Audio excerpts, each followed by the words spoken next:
Hello everyone, Tyler King here with a new episode of NuReview. Today I wanted to make a video that's just a little bit different from my usual videos, which will be like reviews, rankings, things like that.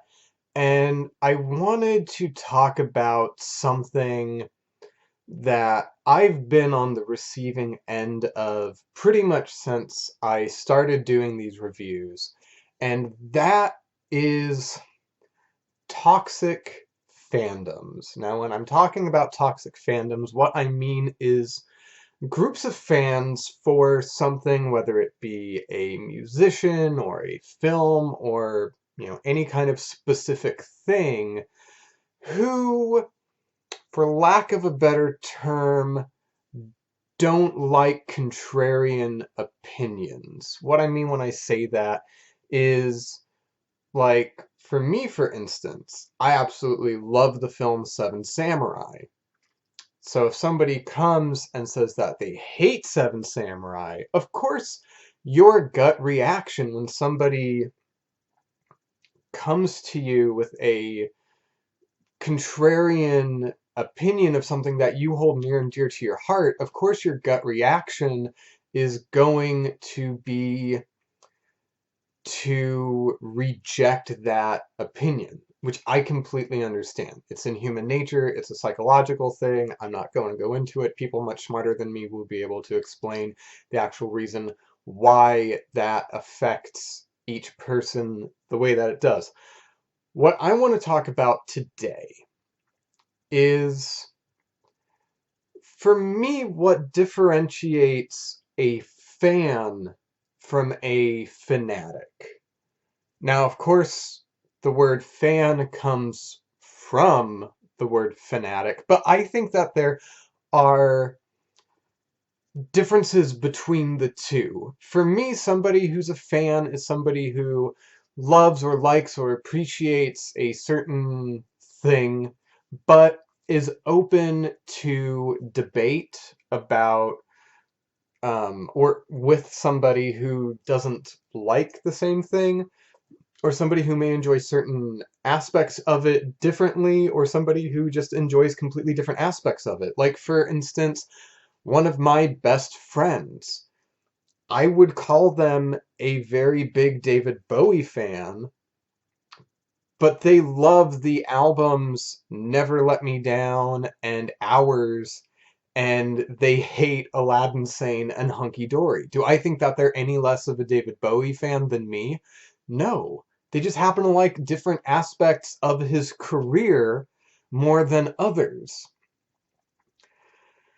And so that kind of leads me to some of the reviews that I've done in the past. Now, I'm going to single one out specifically, which was my review for the most recent Gary Numan album, Savage: Songs from a Broken World.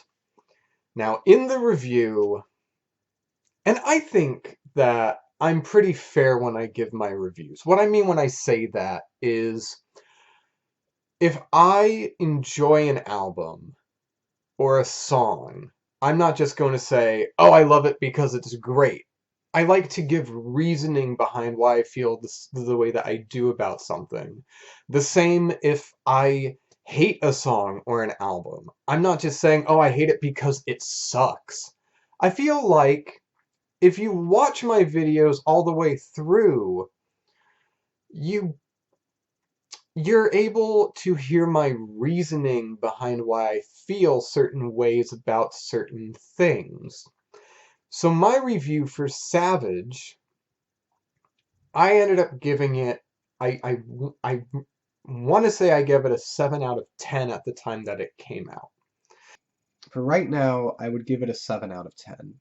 And this was like blasphemy in the Gary Numan community at the time.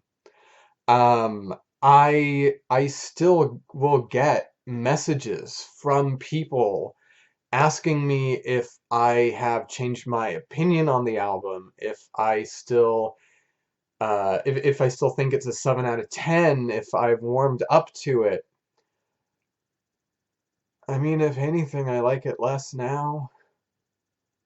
But anyways, because of that video and the just insane reaction that I got, I pretty much had to leave entire Gary Newman communities. I would post something like a live video from 1980 or a song of his from 1997, and the comments would just be full of people asking me if I had changed my opinion on this certain album. And at the time that that album came out, everybody just seemed to blindly worship it as if it was the greatest thing he had ever done in his entire career. And I think that, if you enjoyed that album in particular a lot, that's perfectly fine. But what I began to see, and what I still see, not only in the Gary Newman fandom, but also in a lot of other fandoms, is what I would describe as blind worship. And what I mean when I say that is it's almost like you can't admit that you don't like something by a certain artist, so therefore you have to say that everything they've done is a 10 out of 10. And I'm sorry. David Bowie made horrible albums. Gary Newman has made horrible albums. Peter Murphy, like you're going to see as I finish up my review series, has not always made great albums. I don't think that there are very many bands or artists who have made great album after great album after great album. I mean, my favorite band is The Cure, and they have a couple records that I just can't stand. I just don't listen to. Same with Depeche Mode. Um, I just feel like there's such a mm, I'm trying to think of the delicate way to say this.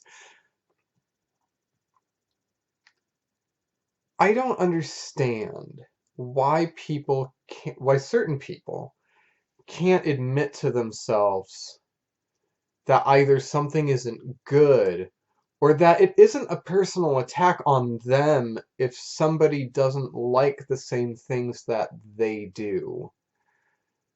Like, for me, if you don't love the pleasure principle, but you love strange charm, yeah, I think that's pretty weird. But I would like to know what your reasoning is.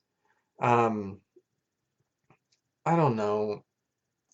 I this is just kind of like a rambling rant video. I didn't really go into this with any sort of script. It was just kind of like wanting to clear the air.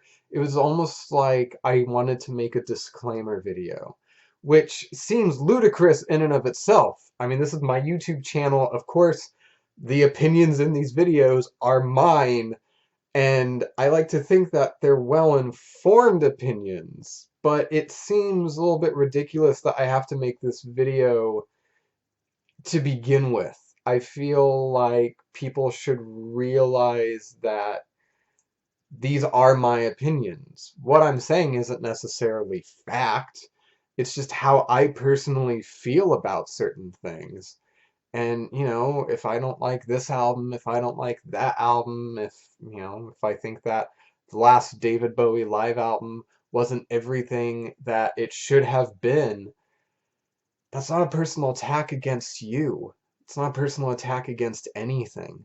It's just me saying how I feel about something. And if that, for lack of a better term, if that triggers you to an extent where you have to personally message me on my personal Facebook page, on my personal Instagram page. Um, if what I say upsets you to that extent, then I think that there are, certain things inside of you that really you should probably take care of. Um, yeah, it's just like, whatever artist you like isn't looking over your shoulder 24/7 to make sure that you only write their praises when you're online.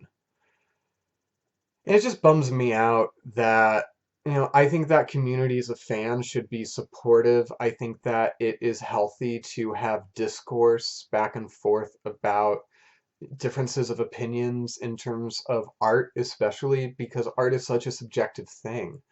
Art means different things to different people because not everybody comes from the same background, not everybody has the exact same life experiences, not everybody has the same exposure to certain art forms at the same time in their life. So, there are some Gary Newman fans or Peter Murphy fans or David Bowie fans that I know who have enjoyed them since these people were in their early teens, as this music was first coming out. And, me, some of this music came out before I was even born, before I was even a thought. But it doesn't mean that I can't like it. It doesn't mean that my opinion is necessarily wrong just because I wasn't there when it came out. And again, if you listen to what I say, and if you actually listen to what my justifications are, instead of just going with your knee-jerk reaction of, oh, he doesn't like this song, or he doesn't like this album, so therefore he's not a fan, I think that you miss the point if you just do the knee-jerk reaction. Um, I think that being a fan, and if you have one takeaway from my video, let it be this. I think that as a fan, you are obligated to be critical of those whose art you enjoy. Let me say that again. If you are a fan, I think it is your obligation to be critical towards the art that you enjoy. Not everything is a 10 out of 10. Not everything is a 9 out of 10. And I think that sometimes it's a healthy thing to admit to yourself that something that was created by an artist you enjoy isn't necessarily great or good, because otherwise you're not a fan, you're a fanatic. That's really all I have to say on this. So thank you for making it through the end of this rant, through the end of this video, through the end of this disclaimer. As I keep going into this channel and I do more reviews that will be coming up, I recognize that sometimes my opinions might appear to be controversial in certain fan communities. Um, and unfortunately that makes me a target of ridicule and, personal attacks sometimes. So, unfortunately, that's the situation that I find myself in as I make this video. Am I going to stop making videos? No, not at all. There are more to come. But I just feel like this is a video that I had to make to address certain issues. And I really do hope that if I have said an opinion in the past that you disagree with, that you do watch this video and hopefully it does put something in perspective for you. Because, I think as people, we should grow.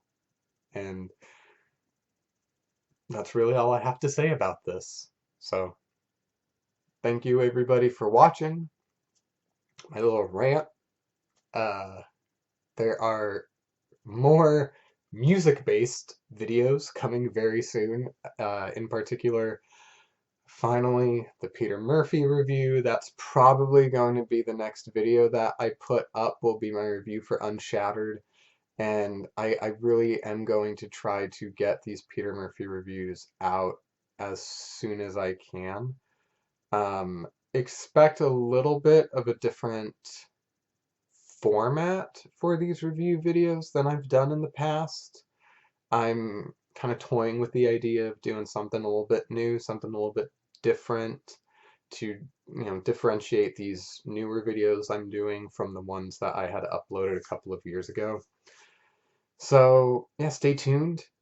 Thank you, everybody, for watching the ramblings of a music reviewer on YouTube. I appreciate you sticking it through until the end. Until next time, I am Tyler King with NuReview. I will see you all next time.